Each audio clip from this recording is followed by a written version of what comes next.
Good morning guys. आज हम लोग पढ़ने जा रहे हैं पेक्यूनियरी जुरिसडिक्शन। पेक्यूनियरी का अर्थ होता है पैसे से रिलेटेड। मतलब यहाँ पे जो भी हम लोग बात करेंगे वो पैसे से रिलेटेड करेंगे कि कौन सा कोर्ट किस सीमा तक के सूट को एंटरटेन कर सकता है। अब देखिए, पेक्यूनियरी जुरिसडिक्शन की जो चर्चा है वो है section 6 of civil procedure code. तो यहाँ पे कहता है every court has limits to entertain suits only according to its pecuniary jurisdiction. अब देखिए यहाँ होता क्या है कि सारे जो स्टेट्स होते हैं उनके जो कोर्ट्स होते हैं उनका पेक्यूनियरी जुरिसडिक्शन अलग अलग होता है। जैसे मैं आपको बिहार के बारे में अच्छे से एक्सप्लेन करूँगा आगे। पेक्यूनियरी जुरिसडिक्शन का मतलब होता है कितने वैल्यूएशन तक के सूट को कोई कोर्ट एंटरटेन कर सकता है। ठीक है, जैसे देखिए बिहार में 3 डिवीज़न है, क्योंकि मैं बिहार से हूँ तो मैं बिहार का बता रहा हूँ। बिहार में 3 डिवीज़न है, मुंसिफ, सब जज और डिस्ट्रिक्ट जज। अब एक चीज़ समझिएगा,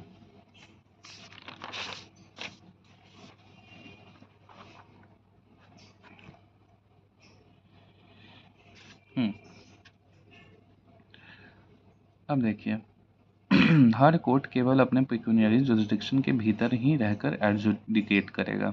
एडजुडिकेट मतलब क्या होता है कि कोई ऑर्डर पास करेगा। देखिए पहले केवल 3 जगहों के लिए ये कानून लागू था, और वो कौन कौन सी जगह थी। देखिए ये सीपीसी में केवल पेक्यूनियरी जुरिसडिक्शन को डिफ़ाइन किया है, लेकिन ये क्योंकि स्टेट का सब्जेक्ट है तो इस पर स्टेट अपने हिसाब से कानून बना सकता है। और स्टेट ने ये कानून बनाया the Bengal, Agra and Assam civil courts act. ये पहले ये इसी नाम से जाना जाता था, लेकिन फिर इसमें 2013 में बिहार को भी ऐड कर दिया गया। ठीक है, तो इन सब जगहों पे सारे स्टेट्स के पास अपनी अपनी आज़ादी होती है कि वो अपने हिसाब से पेक्यूनियरी जुरिसडिक्शन को डिसाइड करें। जैसे यहाँ पे जो चीज़ें हैं, देखिए पहले क्या था ना कि बिहार में जो सबसे लोअर लेवल का जो कोर्ट था, मतलब पेक्यूनियरी जुरिसडिक्शन के मामले में, वो कौन सा था, वो मुंसिफ का कोर्ट था। तो उस मुंसिफ कोर्ट को बदल कर क्या कर दिया गया, सिविल जज जूनियर डिवीज़न बना दिया गया। और उससे ऊपर सबऑर्डिनेट जज था जिसका नाम क्या रख दिया गया, सिविल जज सीनियर डिवीज़न।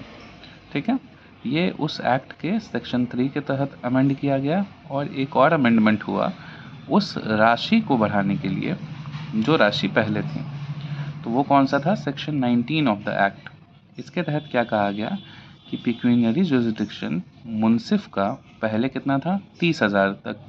मतलब किसी सूट का अगर वैल्यूएशन है, वैल्यूएशन निकालने का एक तरीका होता है, वो मैं आपको अगले किसी वीडियो में सिखाऊंगा।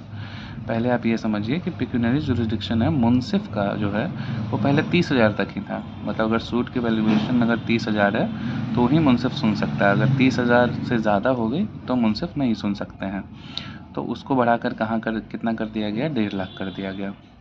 अब और सबऑर्डिनेट जज, जिनको सब जज भी कहते हैं बिहार में, उनका कहाँ से कहाँ तक एक्सटेंड हो गया। पहले वो 2 लाख तक के सूट की सुनवाई कर सकते थे, और अब कितने तक की कर सकते हैं, 10 लाख तक की। ठीक है, और 10 लाख के ऊपर के जो मामले होंगे उनकी सुनवाई कौन करेंगे, तो हमारे डिस्ट्रिक्ट जज करेंगे। तो ये मैंने बिहार के लिए आपको पेक्यूनियरी जुरिसडिक्शन समझा दिया। पहले मैं फिर से एक बार रिवाइज़ करा देता हूँ कि पेक्यूनियरी जुरिसडिक्शन का मतलब केवल यह है कि किस वैल्यूएशन तक के सूट की सुनवाई वो पर्टिकुलर कोर्ट कर सकता है। ठीक है, तो ये मैंने आपको बिहार का समझा दिया, और ये जानना बहुत ज़रूरी है क्योंकि ये एक तरह का जुरिसडिक्शन है। आपने अगर सूट का वैल्यूएशन अगर ज़्यादा हुआ और उससे छोटे जुरिसडिक्शन वाले कोर्ट में उसको फाइल कर दिया, तो वहाँ से वो चीज़ रिजेक्ट हो जाएगी। ठीक है, तो ये चीज़ें जानना ज़रूरी है। आप कहीं भी प्रैक्टिस कर रहे हो या फिर एग्ज़ाम से के पर्सपेक्टिव से भी ये बहुत ज़्यादा इम्पोर्टेंट है कि आप सही जगह सही जुरिसडिक्शन को जानते हो कि नहीं, कि किसी भी कोर्ट का पर्टिकुलर पेक्यूनियरी जुरिसडिक्शन है क्या। ठीक है, तो मुझे लगता है आई होप कि ये चीज़ आपको अच्छे से समझ में आ गई होगी कि पेक्यूनियरी जुरिसडिक्शन होता क्या है। और भी तरह के जुरिसडिक्शन होते हैं। बेसिकली देखिए 3 तरह के जुरिसडिक्शन होते हैं, टेरिटोरियल होता है, पेक्यूनियरी होता है, और एक जनरल जुरिसडिक्शन होता है। ठीक है, तो यहाँ पे मैं केवल आपको पिक्यूनियरी जुरिसडिक्शन समझा रहा हूँ। Thank you.